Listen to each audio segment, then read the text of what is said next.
Most people think the church is here, on earth, buildings, people, Sunday worship. But what if that's not the full picture? What if the church is bigger than what you can see? Right now, at this very moment, the church exists in 3 places, not 3 different churches. One church, but in 3 different states, and whether you realize it or not, you belong to one of them.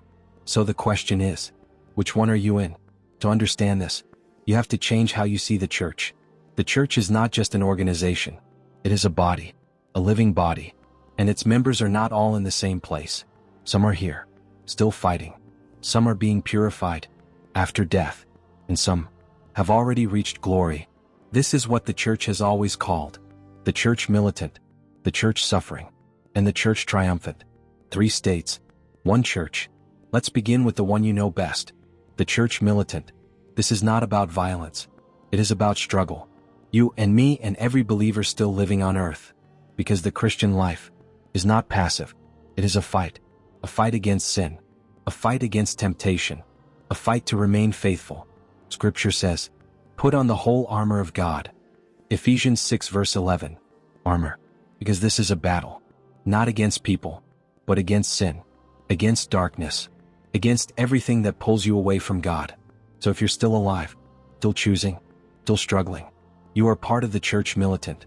But what happens when that struggle ends? What happens after death? If you belong to God, but are not yet perfect? Because Scripture is clear. Nothing unclean shall enter heaven. Revelation 21 verse 27. And most of us are not completely clean, not because we are lost, but because we are not yet fully transformed. And this is where many people misunderstand. Because there is a second state, the church suffering, not a place of despair, but a place of hope, a place of purification. This is what many know as purgatory, not for the damned, but for the saved, those who died in God's grace, but still needed to be made ready. St. Paul describes it like this: he will be saved, but only as through fire.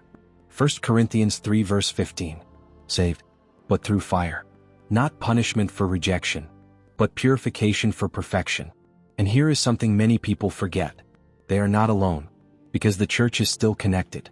Those on earth can pray for them, and those being purified are still part of the same body, which means the church does not end at death. It continues. And then there is the third state, the Church Triumphant, those who have finished the race, those who are fully united with God, the saints, not just the ones you know by name, but countless souls, now in glory. No more struggle, no more purification, only joy, only union, only God. Scripture describes it like this: they shall see him face to face. Revelation 22 verse 4. This is the goal. This is where everything is leading. So now step back and see the full picture. One church, not divided, but united across purification and heaven. The Church Militant, the Church Suffering, the Church Triumphant. 3 states, 1 body. And here is the part that changes everything. They are not separate. They are connected. What you do now matters. Your prayers, your choices, your faithfulness, they echo beyond this life. Because one day, you will leave the Church Militant, and you will enter one of the others. The question is not if, it's when. And what comes next depends on what is happening in you right now. So ask yourself honestly, are you fighting? Are you growing? Are you becoming someone ready to see God? Because the church is bigger than you think, and you are already part of it. The only question is, where are you headed? Let's talk in the comments.